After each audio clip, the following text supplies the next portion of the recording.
హల్లెలూయా. కొద్దిసేపు దేవుని వాక్యాన్ని ధ్యానించుకుందాం. చేపట్ట ప్రకటన అన్నింటిని బట్టి మీరు ప్రార్థన చేయాల్సిందిగా మనవి చేస్తూ ఉంటున్నాను. ఇక్కడ దింపు కొంచెం స్ట్రెంత్, దీంట్లో వాయిస్ క్లారిటీ వస్తుంది. రైట్, ఇంకా దింపు కదా. హల్లెలూయా. రైట్. దేవుని వాక్యంలో నుంచి యెషయా ప్రవచన గ్రంథము 5వ అధ్యాయం. దేవునికి స్తోత్రం. యెషయా ప్రవచన గ్రంథము 5వ అధ్యాయము. రైట్.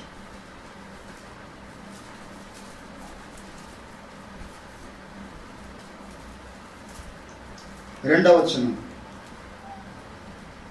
ఆయన దానిని బాగుగా త్రవ్వి రాళ్ళు ఏరి అందులో శ్రేష్టమైన ద్రాక్ష తీగలను నాటించెను. దాని మధ్యను బురుజు ఒకటి వేయించి ద్రాక్ష తొట్టిని తొలిపించెను.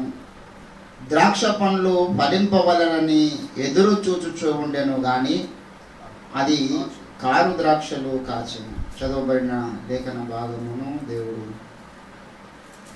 దీవించి ఆసక్తించి మనతో మాట్లాడను గాక. ఆమేన్, ఆమేన్, ఆమేన్. ప్రభునందు నాకు అత్యంత ప్రియులారా, చదువబడినటువంటి లేఖన పరిశుద్ధ భాగము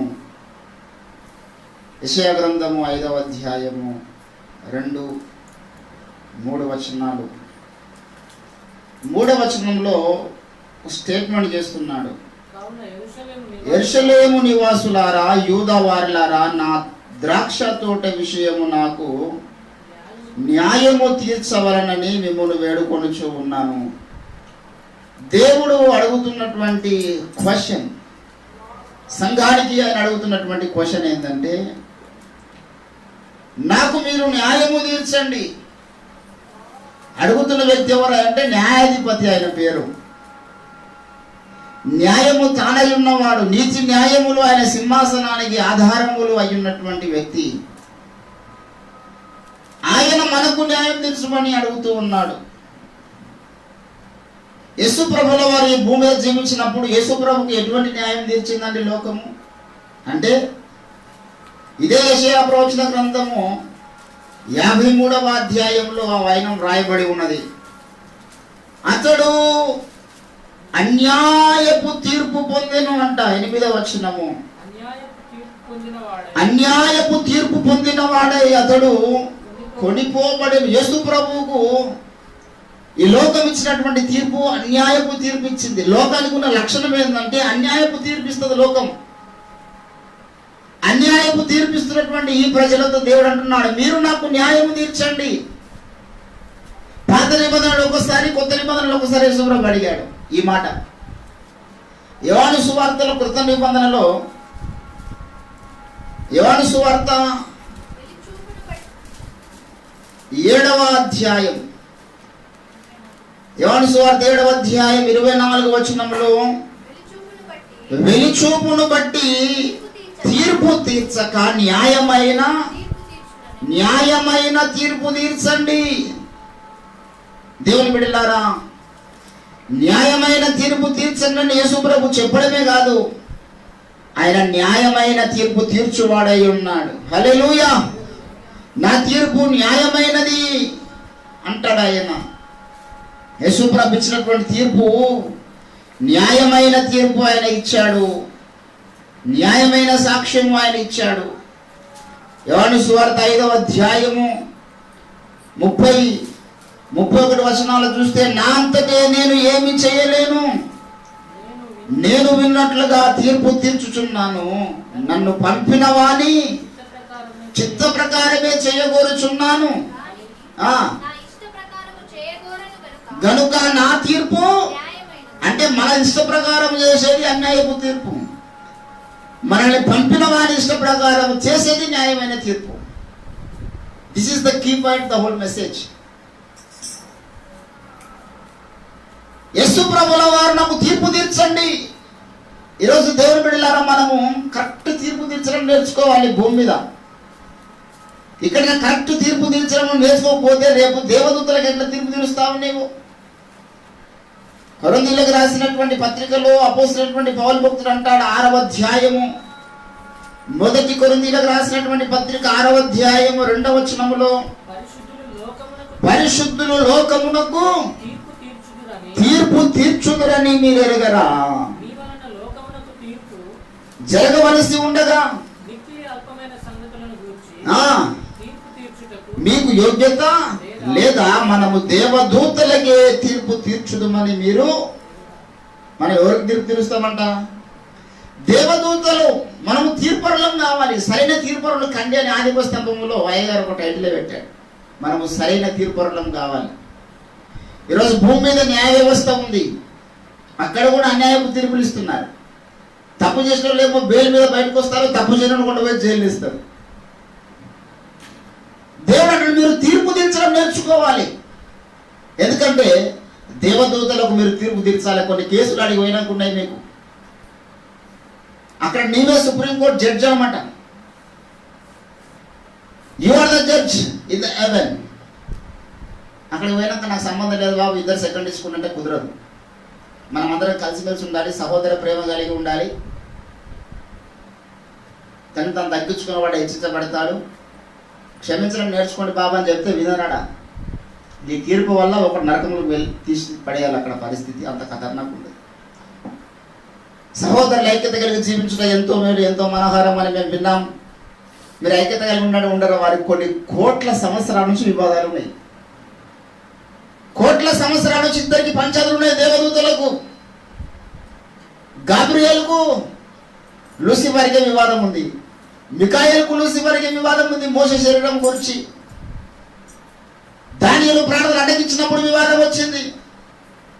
సైతాన్ గారు చెప్తున్నాడు, గాబ్రియేలు తప్పు చేశారంటాడు, మికాయేలు తప్పు చేశారంటాడు. ప్రధాన యాజకుడైనటువంటి యెహోషువ దగ్గర ఆ దూత మాట్లాడుతున్నప్పుడు అక్కడ తప్పు చేశారంటాడు. వాడు అన్ని వాడి లాజిక్ వాడుకుంది. అట్టెట్లు వస్తాయన్న భూమికి రాకూడదు కదా. ఆయన వచ్చి దానియేలు ఎందుకు దానియేలు ప్రార్థన నేను అడ్డగించినప్పుడు వచ్చాడు గాబ్రియేలు. పర్మిషన్ ఎట్లా ఇచ్చాడు దేవుడు? మరి నా దూతలకు ఎందుకు ఇవ్వడం లేదు అంటాడు. 4 చోట్లకి ఎందుకు ఇవ్వడం లేదు? దేవుడు అన్యాయం చేశాడు అంటాడు. మనం ఏం తీర్పు తీరుస్తాం ఆ ఇద్దరి మధ్యలో? సాతానికి ఏం చెప్తావు, గాబ్రియేలుకి ఏం చెప్తావు? కోటాను కోట్ల మంది దేవదూతలకు తీర్పు తీర్చే పని దేవుడు మనకి ఇచ్చాడు. ఈరోజు మన భూమి మీద న్యాయమైన తీర్పు తీర్చాలి. యేసు ప్రభుల వారు మనకు అప్పగించాడు ఆ బాధ్యత. మీరు తీర్పు తీర్చడం నేర్చుకునండి. ఆయన అడిగినప్పుడు లోకం ఆయనకు అన్యాయపు తీర్పు తీర్చింది. ఇప్పుడు దేవుడు అడుగుతున్నాడు, నాకు మీరు తీర్పు తీర్చాలి. దేని కొరకు తీర్పు తీర్చాలి మీరు అంటే, నా ద్రాక్ష తోట విషయమై నాకు తీర్పు తీర్చండి. మెల్లమెల్లగా మన అంశంలోకి వస్తున్నాం. యెషయా గ్రంథము 5వ అధ్యాయంలో, నా ద్రాక్ష తోట విషయమై నాకు న్యాయము తీర్చవలనని నేను మిమ్మల్ని. ఎందుకు న్యాయం తీర్చమంటున్నాడు అంటే, అన్యాయము జరుగుతుంది అక్కడ. దేవుడు ద్రాక్ష తోటకు చేశాడు, గొప్ప కార్యం చేశాడు. ఆయన దానిని బాగుగా త్రవ్వి రాళ్ళు లేకుండా చేశాడు, మెత్తని భూమిగా చేశాడు. దేవుడు ఆశించిన ఫలితాలను చూస్తూ ఉన్నాడు. అంత చేశాడు, సేతపరిచాడు, దాన్ని ప్రొటెక్ట్ చేశాడు, కల్టివేట్ చేశాడు. ఫలాల కొరకు ఎదురు చూస్తున్నాడు దేవుడు. ఫలాల కొరకు చూసేసరికి ఫలాలు విచిత్రంగా ఉన్నాయి. మధురమైన ద్రాక్షలు లేవు, కారు ద్రాక్షలు ఫలిస్తూ ఉన్నాయి. దీనికి కారణం ఏమిటి? ఈరోజు దేవుని బిడ్డలారా, ఆదామును దేవుడు తయారు చేశాడు. ఏ ఫలం నాశించి దేవుడు తయారు చేశాడు? తనతో నడవాలి, తనతో మాట్లాడుతూ ఉండాలి, దేవుడు చెప్పింది చేయాలి ఆశించాడు. కానీ వీళ్ళు దేవుని కాకుండా సైతాన్ చెప్పింది చేస్తున్నారు. ఏ ఫలం వచ్చింది దేవుడికి? మధురమైన ఫలం ఇచ్చాడా మొదటి మానవుడు? దేవుడు పరీక్షించినప్పుడు మానవ జాతికి వచ్చిన మొట్టమొదటి పరీక్ష ఏంటంటే, ఏ పరీక్ష వచ్చింది మానవ జాతికి? మొదటి పరీక్ష ఏంది? ఇప్పుడు పరీక్షలు అంటే ఒకటే ఉండదు. ఫర్ ఎగ్జాంపుల్, ఫస్ట్ క్లాస్లో ఉన్న పరీక్షలు BA BCom చేసేలకు ఉంటాయా? వీని పరీక్షలు వేరు, ఫస్ట్ క్లాస్లో ఉండే పరీక్షలు ఫస్ట్ క్లాస్లో, సెకండ్ క్లాసు, థర్డ్ క్లాసు, ఇది క్లాస్ మారుతున్న కొద్దీ పరీక్షలు మారుతూ ఉంటాయి. ఎప్పుడు ఒకటే పరీక్ష ఉండదు మనిషికి, ఎప్పుడు ఒకటే శోధన ఉండదు, ఒకటే పాపం వెంటాడదు, ఒకే రకమైనటువంటి రోగాలు ఉంటాయి మనిషికి. సాతాను నుండి స్టేజ్ మారుతున్న కొద్దీ, నీ ప్రార్థన అంతస్తు మారుతున్న కొద్దీ, నీ అభిషేకం మారుతున్న కొద్దీ, నూతన తలతో నింపబడుతున్న కొద్దీ వాడు పరీక్షలు మారుస్తూ ఉంటాడు, శోధనలు మారుస్తూ ఉంటాడు దుష్టుడు. ఆనమవల్లి దేవుడు తయారు చేసి ఫలము కొరకు ఎదురు చూస్తూ ఉన్నప్పుడు 100 సంవత్సరాలు దేవుడు నడిచినటువంటి వ్యక్తులు 1 గంట సేపు పడవచ్చు ముచ్చట పెడితే వారి మాట నిజం అనుకున్నారు. ఏ ఫలం వచ్చింది ఇప్పుడు? దేవుడు అట్లా చెప్పినా కూడా దేవుడు యొక్క ఉద్దేశం ఎట్లుంటుందంటే, దేవుడు ఒక ఫోర్స్ చేసి వాడిని ప్రేమను పొందుకోడు. సరే, నేను 100 సంవత్సరాలు నా ప్రేమను చూపించాను కదా, ఇప్పుడు ఒకటి దుష్టుని అనుమతిస్తాను నేనే ఏదైనా తోటలోకి రావడానికి. వాడు వచ్చి నా గురించి మొత్తం నెగిటివ్గా చెప్పాలి. పొద్దుదాకా తెలంగాణ నా గురించి వాడు అబద్ధాలు చెబుతూ నెగిటివ్గా చెప్పినా నన్ను ప్రేమించాలి. అది దేవుడు కోరుకుంటాడు. ఎవడో ఏదో చెప్పామని అడ్డమైనటువంటి శాఖలు చెప్పామని వీడు మంచోడు కాదు, నాకు అన్యాయం చేసిందని వెళ్ళిపోయేటోళ్ళు చాలా మంది ఉంటారు. అట్లా పోయేటోళ్ళు కావాలి, దేవునికి ఉండదు అటువంటి వాళ్ళు. వాడు నా ప్రేమ రుచి చూసిన తర్వాత, నా సహవాసం రుచి చూసిన తర్వాత, నాతో కొన్ని సంవత్సరాలు నడిచిన తర్వాత 100 మంది అవతల వచ్చి నా గురించి నెగిటివ్గా చెప్పినా, నా మీద అబద్ధాలు ప్రచారం చేసినా అదే ప్రేమ వర్ణం ప్రేమించాలి. అటువంటి వ్యక్తులు దేవునికి కావాలని దేవుడు ఎదురు చూస్తాడు. అవకాశం ఇచ్చాడు దేవుడు. నా గురించి నెగిటివ్గా చెప్పినప్పుడు వీడు నాకు ఎంత దేవుడు అవుతాడు. అవ్వమ్మకు వచ్చి వాడు నెగిటివ్గా చెప్తున్నాడు, మీరు పండు తిరుదినమున చావనే చావరు. అప్పుడు దేవుని మీద అవిధేయత ప్రారంభించబడింది. దానిలో మొదటి పరీక్ష మన విధేయతకు వస్తుంది. దేవుని బిడ్డలారా, how much we have the obedience in our life. విధేయతను చూస్తాడు దేవుడు నీ ద్వారా. ఏదైనా తర్వాత ఆయన వాడుకోవాలన్నా, నేను ఏది చేయాలన్నా, మొదట నీ ద్వారా ఆశించే ఫలం ఏంటంటే విధేయతను దేవుడు చూస్తాడు. ఆదాము వాళ్ళు మొదట దేవుడు కోరుకున్న ఫలాలు ఇవ్వలే. ప్రతి భక్తుల జీవితంలో చూడండి, ఏది ఆశించి దేవుడు సంసోనును అభిషేకించాడో ఆ ఫలము లేదు. ఏది ఆశించి దేవుడు భక్తులందరినీ అభిషేకించాడో, ఏ ఫలమును ఆశించి వారిని పిలిచాడో ఆ ఫలాలు ఇవ్వడం లేదు. ఆ ఫలాలు ఇవ్వకుండా దుష్టుడు మధ్యలో కార్నర్ చేస్తున్నాడు భక్తుల జీవితాలను. ఈరోజు మనము ఫలము, what kind of fruits are there, ఏ రకమైన ఫలాలు మన ద్వారా వస్తున్నాయి? రక్షణ పొందినాం, బాప్తిజం పొందినాం, ఏ ఫలం కనబడాలి? బాప్తిజం పొందిన తర్వాత ప్రార్థన అనే ఫలం కనబడాలి. దానికి అపోజిట్గా ప్రార్థన లేముంది అనుకో, ఇప్పుడు ఏ చెట్టు విత్తనం వీళ్ళలో ఉందనుకోవాలి. చెట్టు మంచిదని ఎంచి దాని ఫలాలు కూడా మంచివని ఎంచమంటాడు. చెట్టు చెడ్డదని ఎంచి దాని ఫలాలు కూడా చెడ్డగానే ఎంచుడు అంటాడు. యేసుప్రభుల వారు అన్న మాట ఏంటంటే, మీరు నా యందు ఫలించాలి. యోహాను సువార్త 15వ అధ్యాయము 2వ వచనంలో, మీరు ఫలించాలంటే నాలో ఫలింపని ప్రతి తీగ. ఇప్పుడు చూడండి, దేవుడే చెప్తున్నాడు, నాలో ఉంటే మీరు ఫలించాలి. కొన్ని ఫలాలు మీ ద్వారా నేను ఆశిస్తున్నాను. అవి మధురమైన ఫలాలు అయి ఉండాలి, కారు ద్రాక్షలు కాదు, దేవునికి ఆయాసకరమైన ఫలాలు కాదు. నేను ఆశించిన ఫలాలు లేకపోతే, నేను ఆశించిన ఫలాలు రాకపోతే నేనే దాన్ని పెరిగేస్తానంటున్నాడు దేవుడు.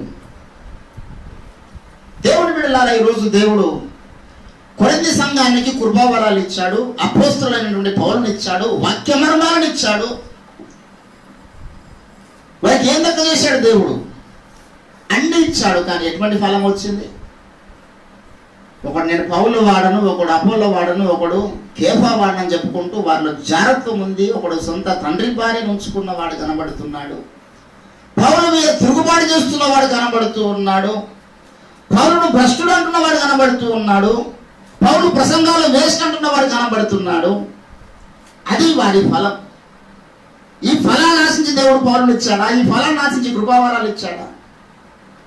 ఏ ఫలమును ఆశించి ఇచ్చాడు దేవుడు కృపావరాలు వారికి? ఏ ఫలమును ఆశించి దేవుడు వారికి అపోస్తలుని ఇచ్చాడు, ప్రత్యక్షతలను ఇచ్చాడు? అంటే వీరందరూ ముసుగు లేని ముఖము గల వారిగా దేవుని యొక్క నామాన్ని ప్రతిఫలింపజేయాలి. రేపు క్రీస్తు న్యాయపీఠం ముందు యేసయ్య పోలికలోనికి మార్చబడాలి. అది దేవుడు ఆశించినటువంటి ఫలం విశ్వాసులలో. కానీ వస్తున్న ఫలాలు వేరే ఉన్నాయి. గలతీయులకు ఏ ఫలము రాసించి దేవుడు క్రీస్తును బాహాటంగా సిలువ వేయబడ్డట్టుగా వారి ఇంత ప్రదర్శించాడు. వారు యేసయ్య పోలికలోనికి మార్చబడాలి. అందుకే మరలా మీరు క్రీస్తు స్వరూపం ఏర్పడవడకు నాకు మరలా ప్రసవేదన కలుగుతుంది. కానీ మీరులో ఇంకా ఒకడు సున్నతి పొందాలంటాడు, ఒకడు సున్నతి వలన నీతిమంతులం అంటాడు, ఒకడు క్రియల వలన నీతిమంతుడు అంటాడు, ఒకడు మరలా దాస్యముల కాడి కిందికి వెళ్ళిపోతున్నాడు, ఒకడు సత్యానికి విరోధంగా బ్రతుకుతూ ఉన్నాడు. అది వారి ఫలం. ఏ సంఘాన్ని దేవుడు ఏ ఫలము నాశించి ప్రవక్తలను ఇచ్చాడో, ఏ ఫలము నాశించి సత్య ప్రత్యక్షతను ఇచ్చాడో, ఏ ఫలాన్ని నాశించి అభిషేకం ఇస్తున్నాడో ఆ ఫ్రూట్స్ కనబడడం లేదు. మన ఫలమును కూడా దేవుడు చూస్తాడు. ఎబ్రిలో రాసినటువంటి పత్రికలో 13వ అధ్యాయంలో పరిశుద్ధాత్మ దేవుడు మాట్లాడుతూ ఉన్నాడు. 7వ వచనం 13వ అధ్యాయము, మీకు దేవుని వాక్యము బోధించి మీపై నాయకులుగా ఉన్న వారికి వారి ప్రవర్తన ఫలము, ప్రవర్తన కాదండి, చాలా విచిత్రమైనటువంటి విషయం. ప్రవర్తన చూస్తే నష్టమే మనకు. మళ్ళీ విషయం చెప్పాలా, కొన్నిసార్లు ప్రవర్తన చాలా ఆబ్జెక్షనబుల్గా ఉంటుంది. యశుప్రభుల వారు ఒకనొక సమయంలో ఒక ఎండవేళ, ఎండపూట ఎవరు లేరు, వెనక ఎవరు లేరు, ముంగట ఎవరు లేరు, చుట్టుముట్టు ఒక మనిషి లేరు, పోయి ఒక వేషంతో మాట్లాడుతున్నాడు. మరి మనమైతే ఏమనుకుంటాం, ఇప్పుడు నేనే ఉన్నానండి, ఎవరు లేదు చూసి అటు తీసుకుపోయి ఎక్కడో మొత్తం చెరువు కట్టది తీసుకుపోయి ఒక ఆమెతో ఒక వేషంతో మాట్లాడుకుంటున్నాడు, మీరు ఏమనుకుంటారు? అన్న స్వార్థ చెప్తున్నాడు అనుకుంటారా? ఏంది పోయి పాస్ మంచోడు అనుకున్నాం, ఇట్లా బయలుదేరినది ఆమె క్యారెక్టర్లెస్ బెలో దానితో ముచ్చినట్టు ఈ టైంలో ఎవరు లేరు ఎండపూట. ప్రవర్తన చూస్తే ఖచ్చితంగా తప్పు కనిపిస్తుంది. ప్రవర్తన ఫలము చూస్తే ఒక స్త్రీని మార్చాడు యేసు ప్రభుల వారు ఎండపూట ఎవరు లేని సమయంలో ఒక ఆమెతో బాయికాడ మాట్లాడారు. దేవుని బిడ్డలారా, మనం ఎక్కడ ఏ స్థలంలో మన ప్రవర్తనను దేవుడు చూడడు, మన ఇంటెన్షన్ చూస్తాడు. ఏ ఉద్దేశంతో నువ్వు మాట్లాడుతున్నావు, ఎందుకొరకు నువ్వు అక్కడ ఆ స్థలంలో ఉన్నావు, ఏ పని కొరకు అక్కడ ఉన్నావు. మనుషులు మోసపోవడానికి కారణం ఇదే. ప్రవర్తనను చూస్తారు, ఫలమును చూడరు. కొంతమంది పిల్లలు చాలా మజాక్ చేస్తూ ఉండరు, చాలా అసలు వాడు చూస్తే పై చూస్తే పెద్ద లఫుట్గాడు అనుకుంటారు, అని చూస్తే పెద్ద వేస్ట్ చేయడం అనుకుంటారు. వాడు అసలు తప్పు చేయడండి, చాలా కష్టం వాడు తప్పు చేయడం. వాడికి అసలు లోపల అది ఉండనే ఉండదు, కానీ ప్రవర్తన మాత్రం వాడు తప్పు చేస్తున్నట్టు కనబడుతుంది.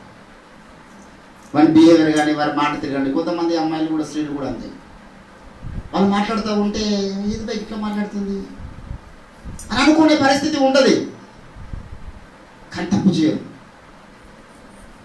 మా ఊరిలో ఒక బ్రదర్ ఉంటారు, నేను వాక్యం చెప్పేది మెథడిస్ట్ చర్చిలో, వాడు కూడా సండే స్కూల్ నడిపించేవాడు, చాలా మంచివాడు అనుకున్నాడు.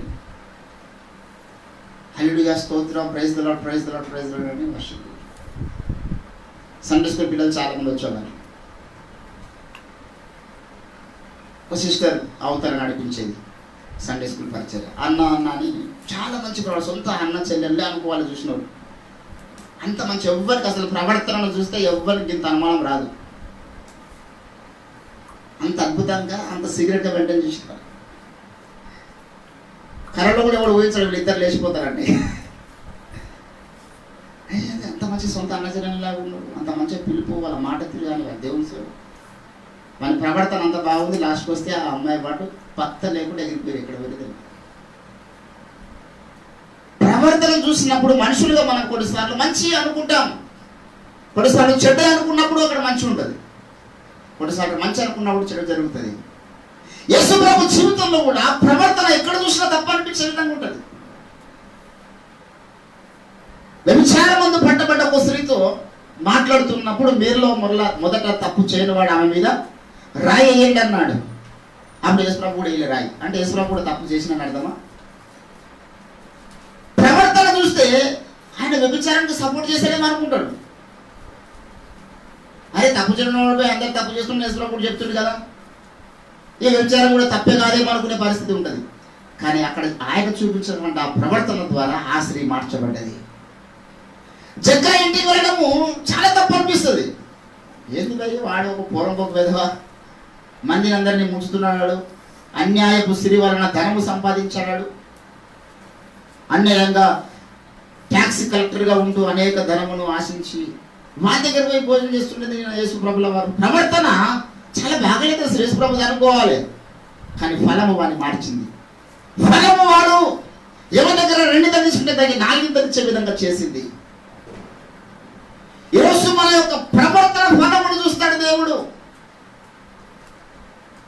ఈరోజు ఆదాము యొక్క ప్రవర్తన ఫలము దేవునికి దూరం చేసింది, దేవుని సహవాసానికి దూరం చేసింది. ఈరోజు పౌలు యొక్క ప్రవర్తన ఫలము దేవుడికి సన్నిహితులుగా చేసింది. ఈరోజు దేవుని బిడ్డలారా, దేవుడు మన ఫలమును చూస్తున్నాడు. ఈరోజు మన ఫలం ఎట్లుంది? ప్రవర్తన మాత్రం చాలా సూపర్ ఉంది కొందరిది. అందుకే వాళ్ళ అంశం ఏంటంటే ఓఫరిజంలో లేని ఓఫరిస్టులను పెట్టాను. చాలా మందికి పుండు మీద కారం చల్లినట్లు కావాలి, అంత మండాలి ఇప్పుడు ఆ టైటిల్ బట్టి. ఓఫరిజం అంటే ఏదో తెలియని ఓఫరిస్టులు. ఓఫిర్ గారు ఏ దర్శనం కొరకు పిలువబడ్డాడు, ఏ దర్శనం కొరకు తను బ్రతుకుతున్నాడు, దాంట్లో నా పాత్ర ఏంది? ఓఫరిస్ట్ అని పేరు చెప్పుకొని అసలే ఓఫరిజం అంటే ఏదో తెలియని వాళ్ళే 1000 మంది ఉన్నారు. ఇప్పటికి కొంతమంది రాజకీయాలు మనకి ఎందుకంటారు, వీడు ఓఫరిస్టా, పేరు మాత్రం ఓఫరిస్ట్ ఉంటుంది. సుఖాపేక్షకు బానిసలు, ఉపవాస ప్రార్థనలు చేయరు, కుటుంబ బంధాలు తెంపుకోరు, మళ్ళీ ఓఫిర్ గారు రాసిన పాటలు పాడతారు.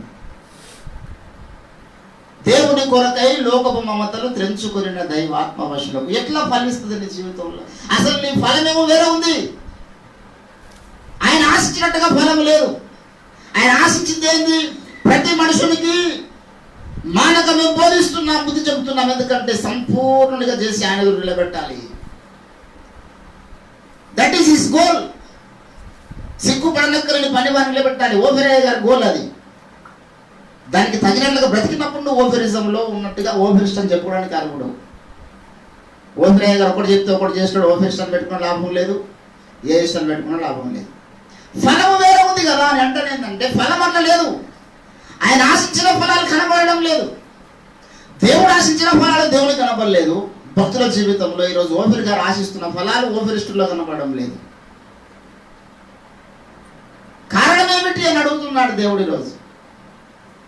దేవుని బిడ్డలారా, మీరే తీర్పు చెప్పండి. Depend about yourself. You are the judges. Where is the fault?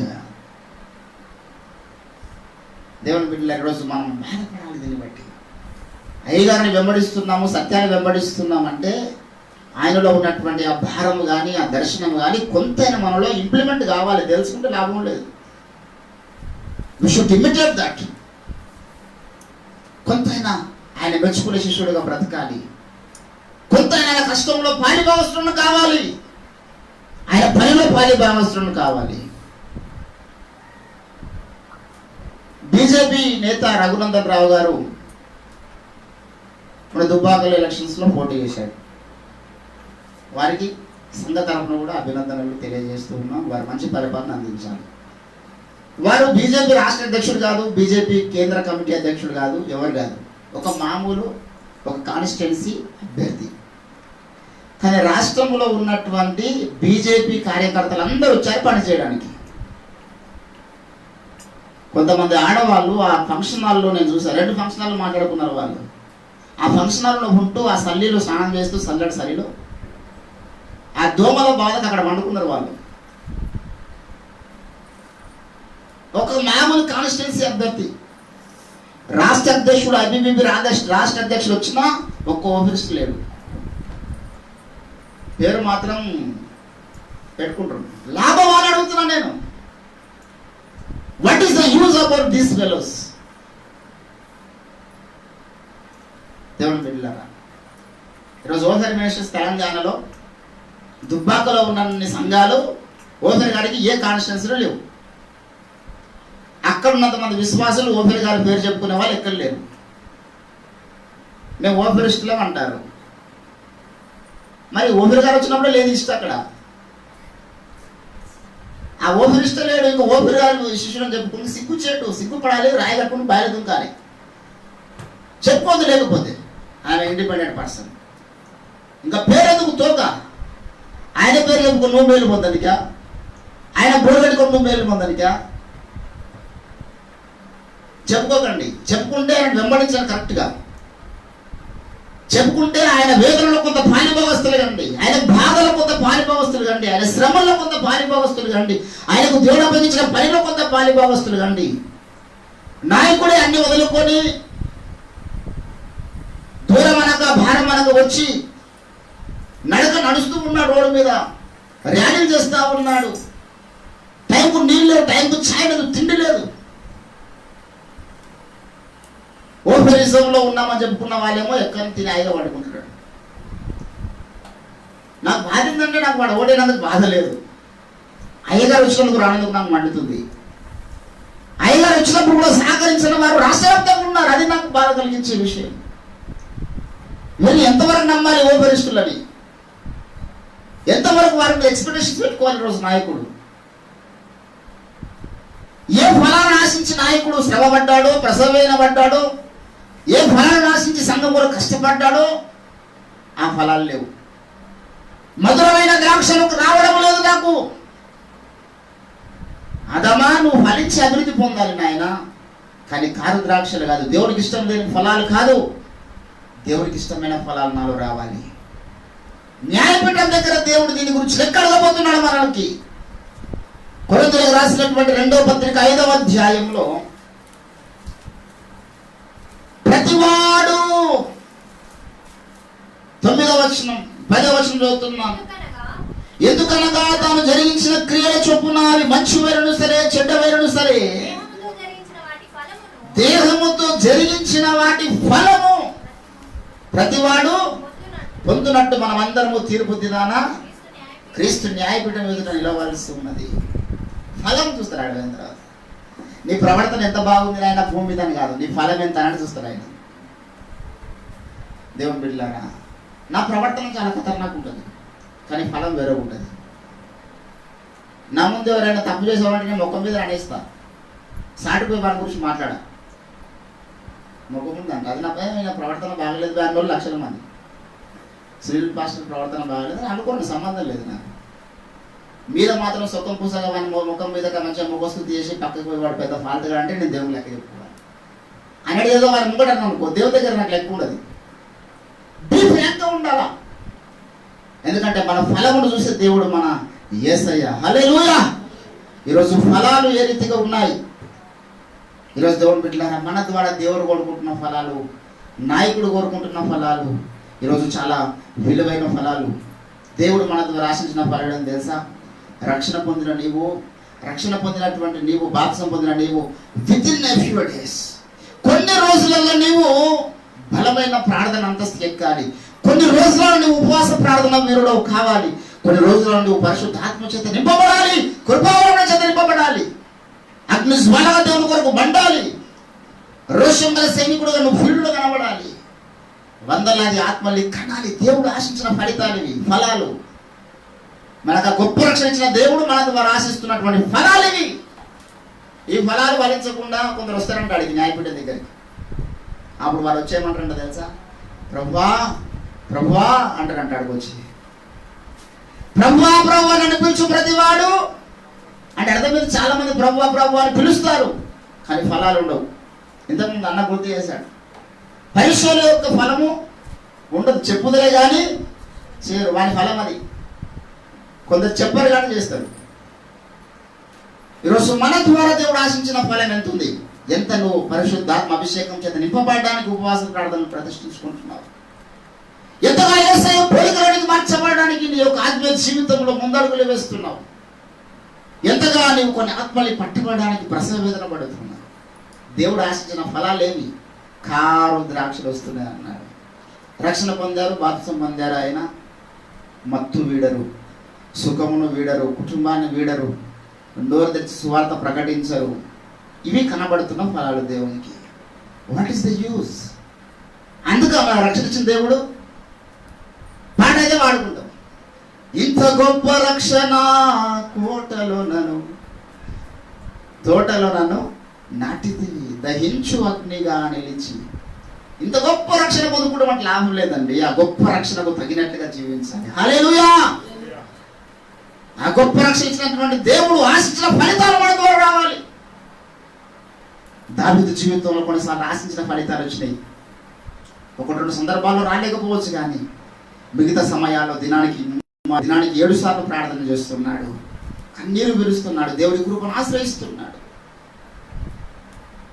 జనులు ధర్మశాస్త్ర ప్రకారంగా జీవించినప్పుడు తన కన్నీరు ఏరులై పారుతుంది. కన్నీరుతో విత్తువాడు సంతోష గానములతో ఫలమును వస్తాడు. మోసపోకండి, దేవుడు వ్యక్తింపబడడు. మనుషుడు ఏమి విత్తునో అదే వస్తాడు అన్నాడు. అందుకే ఈరోజు దేవుడు పిల్లారా, నాకు మీరు న్యాయం తీర్చండి అని దేవుడు అడుగుచూ ఉన్నాడు. నేను చాలా మంచిగా చేశాను, రాళ్ళు ఏరేశాను, మెత్తల భూమిగా చేశాను, ద్రాక్ష నిక్కమైనటువంటి ద్రాక్షలు నేను నాటాను, మంచి ఫలాలు వస్తాయని ఆశించాను, కనిపెట్టాను. ఈరోజు విత్తి రేపే చూడలే దేవుడు. నీ ద్వారా రక్షణ పొందినప్పుడు తెల్లారి నువ్వు అభిషేకం పొందుకోవాలి, రక్షణ పొందిన తెల్లారి నువ్వు ఆత్మని కనాలని చూడు దేవుడు. కొంత టైం ఇస్తాడు, ఒక 4 సంవత్సరాలు, 5 సంవత్సరాలు టైం ఇస్తాడు. బాప్తిసం పొందిన నువ్వు ఎన్ని ఆత్మల్ని కంటావని, బాప్తిసం పొందిన నువ్వు ఎంత ఆత్మాభిషేకం చేత నింపబడతావని, బాప్తిసం పొందిన నువ్వు ఎంత ముఖాల మీద ప్రభుత్వంలో ఆయన వాక్యాన్ని ధ్యానిస్తామని చూస్తాడు కొన్ని రోజులు. అప్పుడే ఏం కాదు, కనిపెట్టాడంటే అక్కడ మాట ఉంటుందండి చూడండి. నేను కనిపెట్టినప్పుడు పైనుంచి చేసిన దానికంటే మరేమి దానికి చేయుదును. నేను కనిపెట్టినప్పుడు చాలా రోజులు కనిపెట్టాడు. సరే, ఒక విత్తనం వేశాడు, మొలిచింది, కొంత పైకి లేచినాయి, దాని యొక్క రెమ్మలు పైకి లేచినాయి, కొంత చెట్టు అయింది. కానీ ఫలాలు చూస్తే మాత్రం చాలా విచిత్రమైన ఫలాలు వస్తున్నాయి. దేవుడు కోరుకున్న ఫలాలు చాలా రోజులు కనిపెట్టిన తర్వాత ఈ మాట అంటున్నాడు దేవుడు. ఇప్పుడు నేను అంటున్న మాట అదే. ఓఫెరిజంలో లేని ఓఫెరిస్టులు ఎందుకన్నా తెలుసా? దినమో రక్షించబడ్డల గురించి ఆ స్టేట్మెంట్ అవసరం లేదండి. 10 సంవత్సరాలు, 17 సంవత్సరాలు, 20 సంవత్సరాలు ఓఫెరు మనుషులు మనం చెప్పుకున్న లేవు. ఇప్పుడు ఈ ఫలాలు లేవు. సత్య సముద్రం అని చెప్పుకున్న డబ్బా వాయించుకుంటున్న లేవు ఈ ఫలాలు. చెట్టు చూస్తే పచ్చగా ఉంది అంటాడు యేసు ప్రభువుల వారు మత్తయి సువార్తలో. దయచేసి మీరు 7వ అధ్యాయం, మత్తయి సువార్త 7వ అధ్యాయం 17వ వచనంలో, అలాగునే ప్రతి చెట్టు మంచి ఫలములు ఫలించును, పనికి మాలిన చెట్టు కాని ఫలమును ఫలించును. ఏంటండి మంచి చెట్టు? దేవుడు మంచి విత్తనం వేసినప్పుడు కాని ఫలాలు ఫలించదంట. దేవుడు ఒక నమ్మకం, నా పిల్లలు ఖచ్చితంగా మంచి ఫలాలు ఫలిస్తారని దేవుడు ఆశించాడు. ఈరోజు దేవుని బిడ్డలారా, ఈ ఫలములు లేవు. పెళ్లి కాగానే చెప్తారు వీడు ఫలించి అభివృద్ధి పొందినట్టుగా మనం అందరం ప్రార్థన చేస్తామంటే వాడు సంవత్సరానికి ఫలిస్తాడు. సంవత్సరం కూడా అవసరం లేదు, 3 నెలలకి కన్సీవ్ అయిపోతుంది. అంతకంతకు వారు తిరుగుతూ ఉంటాడు. ఇంకా ఫలించి అభివృద్ధి పొంది భూమి నిండించుట్లో మాత్రం పర్ఫెక్ట్గా ఉన్నారు, ఆత్మీయంగా మాత్రం లేదు. దేవుడు అందించినటువంటి ఫలాలు కనిపెడుతున్నాడు దేవుడు. దేవుని బిడ్డలారా, ఈరోజు మనము చాలా మంచిగా ఉన్నాం.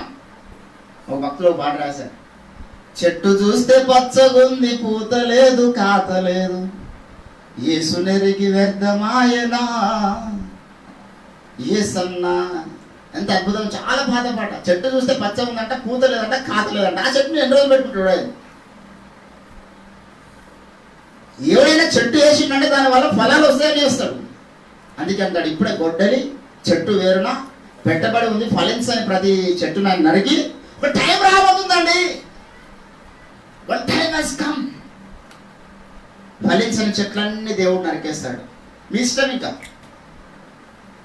అప్పటిదాకా అట్నే ఫలించకుండా ఉంటా, నేను దేవుడు కోరుకున్న ఫలితాలు ఇవ్వకుండా ఉంటాను, దేవుడు ఆశించినట్లుగా బ్రతకను అనుకుంటే you are the countable about your salvation, not mine. నేను నా వంతుగా ఫలించాలి, దేవుడు ఆశించినటువంటి ఫలితాలు. మీ వంతుగా మీరు ఫలించాలి. నేను ద్రాక్ష తోటను వేసి తిని, సేద్యం చేసి, రాళ్ళు వేసి, మెత్తని భూమిగా చేసి, నిక్కమైనటువంటి మంచి ద్రాక్ష విత్తనాలు నేను వేసి తిని, తీరా చెట్టు పెరిగింది, పెద్దగా అయింది, ఫలాలు చూస్తే మాత్రము కాని ఫలములు వచ్చాయి. అయ్యో ఎంత వేదన వ్యవసాయకునికి, ఎంత బాధ వ్యవసాయకునికి, ఎంత కష్టపడ్డాడు ఆ వ్యవసాయకుడు ఆ యొక్క ద్రాక్ష తోట కొరకు. దేవుని బిడ్డలారా, ఈరోజు మన వ్యవసాయకుడు కష్టపడుతున్నాడు మన కొరకు. మన పరమ వ్యవసాయకుడు ఉన్నాడు, యేసుప్రభుల వారి భూమి మీద వ్యవసాయకుడు ఉన్నాడు, పరిశుద్ధాత్మ దేవుడు. సంఘ నాయకుడు ఉన్నాడు, వ్యవసాయకుడు ఓఫీర్ గారు. ఫలాలు చూస్తున్నారు ఈరోజు మన ద్వారా. ఏ ఫలాలు ఈరోజు మనం వారికి ఇచ్చేవారిగా ఉంటున్నాం? ఏ ఫలాలు తీసుకుపోయి ఇస్తున్నాం? హల్లెలూయా. దేవుని బిడ్డలారా, ఈరోజు మనం మధురమైన ఫలాలు ఇవ్వాలి. ఏదో ఫలాలంటే మళ్ళీ జామకాయలు మామిడికాయలు పట్టుకుని పోగలరు అయ్యగా దగ్గరికి. మంచి ఫలాలు తీసుకుని రమ్మని నాయకుడు అని చెప్పేసి మంచి మంచి జామకాయలు, అరటి అయినా ఏ ఫలాలు ఏవి వస్తాయి? అరటి పనులు ఫలాల కిందకి వస్తాయా? సీతాఫలాలు కానీ అవి కాదు. మన క్యారెక్టర్ కనబడాలి. ఇక్కడ నువ్వు చేస్తున్నటువంటి పని అక్కడ సాక్ష్యం ఇవ్వాలి. హల్లెలూయా. తిమోతి ఇక్కడ పని చేస్తున్నాడు, ఎక్కడ ఏథెన్స్లో పని చేస్తున్నాడు. తిమోతి గురించి పౌలు మాట్లాడుకుంటాడు. అది కోరుకున్న ఫలాలు రావడం అంటే. తిమోతికి కన్యను జ్ఞాపకం చేసుకుంటున్నాను. ఎంత అద్భుతమైన ఫలం. ఈరోజు మన గురించి చెప్పాలనుకుంటాడా నాయకుడు ఆ మాట? దేవుని బిడ్డలారా, ఈరోజు ఓఫిరిజంలో ఉన్న మనం ఓఫీర్ గారు కోరుకున్న ఫలాలు ఫలించే వారిగా తయారు కావాలని ప్రభు ఆశపడుతున్నాడు. దేవుని సంఘంలో క్రీస్తు పిల్లలుగా, క్రైస్తవులుగా పిలువబడుతున్న మనం దేవుడు కోరుకున్న ఫలాలు దేవునికి ఇవ్వాలని దేవుడు ఆశపడుతున్నాడు. పైనుంచి పైన వ్యవసాయకుడు ఆశిస్తున్నాడు, భూమి మీద వ్యవసాయకుడు ఆశిస్తున్నాడు. సంఘ కాపరిగా నేను ఆశిస్తున్నాను, నా పిల్లల్లో మంచి ఫలాలు కనబడాలని. ఎంతవరకు చేయాలో అంతవరకు చేస్తాం, ఎంతవరకు ప్రోత్సహించాలో అంతవరకు ప్రోత్సహిస్తాం, ఎంతవరకు ప్రార్థన జరపాలి అంతవరకు ప్రార్థన జరుపుతాం, ఎంతవరకు ప్రార్థన చేయాలో అంతవరకు ప్రార్థన చేస్తాం, ఎంతవరకు చెప్పాలో అంతవరకు చెప్తాం. సదాకాలం చెప్పే స్థితిలో ఉంచుకోదు. మేము ఎప్పుడొకటి చెట్టు ఎక్కాలండి. ఎంతవరకు లేపుతాను నేను చెప్పు, కిందికి వెళ్ళి ఎంతవరకు లేపు? తాటి చెట్టు ఎక్కాలి, వాడు మామూలు చెట్టు కాదు. ఎంతవరకు లేపుతా నేను? కొంతవరకు లేపుతా. అన్న ఇంకా జర లేపన్నా, ఇంకా జర లేపనంటే నాకు ఇంకో లేపుతాడు కావాల్సి వస్తుంది. కిందికి లేపని అప్పుడు తీసుకుని కింద తెస్తామా అని. ఎంత దొబ్బుడు పనులు అయినా కొంచెం దొబ్బితే స్టార్ట్ కావాలి. కొన్ని పనులు అసలే స్టార్ట్ కావు. ఎంత దొబ్బినా దొబ్బకుండా పోయిన కొద్ది. ఒకసారి చెప్పిన ఎగ్జాంపుల్, ఒక బండి తీసుకున్నాడు, సెకండ్ హ్యాండ్ బండి మనం కొన్నట్టు. కారు కొంటే అది 3 మధ్యలో ట్రాఫిక్లో పోయి బంద్ అయ్యింది. ట్రాఫిక్ జామ్లో బంద్ అయిన తర్వాత ఇక్కడోడు అక్కడోడు, అరే ఏంద్రా బైక్ ట్రాఫిక్లో బండి పక్కకి దిగాడు, బండి కూతురు మాట్లాడుతుండే ఈ పక్కడు ఆ పక్కడు. అది ఒక్కోసారి దొబ్బితే స్టార్ట్ అవుతుంది. ఆ కారు కొంచెం స్టార్ట్ అయ్యి ఎదురు బాబా అసలు ఇది స్టార్ట్ అవుతలేదు బండి అంటే, సార్ కొంచెం దొబ్బండి సార్ స్టార్ట్ అవుతుందని చెప్పాడంట. వాడు నలుగురిని రిక్వెస్ట్ చేసి దొబ్బించాడు. దొబ్బినా ఎంత దొబ్బినా స్టార్ట్ అయితే లేదు. మళ్ళీ ఫోన్ చేసాడు, సార్ ఏమైంది సార్ ఎంత దొబ్బినా స్టార్ట్ అయితే లేదు అంటే, ఇంకొంచెం దూరం దొబ్బితే నీళ్ళు వచ్చేస్తుంది బాబా చెప్పారంట. అట్లా ఇంటికి పోయేదాకా దొబ్బాలి కొందరికి, పరలోకం చేరేంత వరకు దొబ్బాలి కొందరికి. సేవకుడు, సంఘ కాపరి కూడా దొబ్బుతాడు, దొబ్బడని కాదు. ఆశించిన ఫలాలు రావాలి గొర్రెలో. ఆశించిన ఫలాలు లేకపోతే ఏ విధంగా దొబ్బుతాడు? దాన్ని నరికి పాడేస్తాడు. దేవుడు చెప్పిన బైబిల్లో మాట, 3 సంవత్సరాలు టైం ఇచ్చాడు దేవుడు ఒక చెట్టుకు, ఫలాలు వస్తాయేమని. ఈరోజు మన జీవితంలో దేవుని బిడ్డలారా, ద్రాక్ష తీగలుగా ఉన్న మనము, ద్రాక్షవల్లిగా ఉన్నటువంటి మనము, దేవుని సంఘంలో తీగలుగా ఉన్న మనము ఎంతవరకు ఫలించగలుగుతున్నాం? ఎంతవరకు దేవుడు ఆశించిన ఫలితాలను ఇవ్వగలుగుతున్నాం దేవునికి? ఎంతవరకు మనలో నమ్మకత్వం ఉంది? ఎంతవరకు మనలో పాపం మీద ద్వేషం ఉంది? ఎంతవరకు మనలో పరిశుద్ధత పట్ల వాంఛ ఉంది? ఎంతవరకు మనలో దాహం ఉంది సత్యం కొరకు? ఎంతవరకు మనలో భారం ఉంది సువార్త కొరకు? ఎంతవరకు మనలో ప్రేమ ఉంది దేవుని ప్రేమను చూపించడానికి లోకానికి? ఈరోజు మనం పరీక్షించుకుందాం. దేవుడు కోరుకున్న ఫలాలు ఇచ్చేవారిగా మనల్ని మనం ప్రతిష్ఠించుకుందాం. దేవుని బిడ్డలారా, దేవుడి సంఘం నూతన తీర్మానం తీసుకుందాం. రండి, ప్రభు ఈ కొద్ది మాటలు దీవించి ఆశీర్వదించిన దాకా అందరం కూడా ప్రార్థన చేద్దాం. మన ఫలమును చూసే దేవుడు ఈరోజు మన మధ్యలో ఉన్నాడు. ప్రభువా, మా ఫలమును చూస్తున్న మా తండ్రి, మీ సన్నిధిలో కాని ఫలములు మేము ఫలించకూడదు.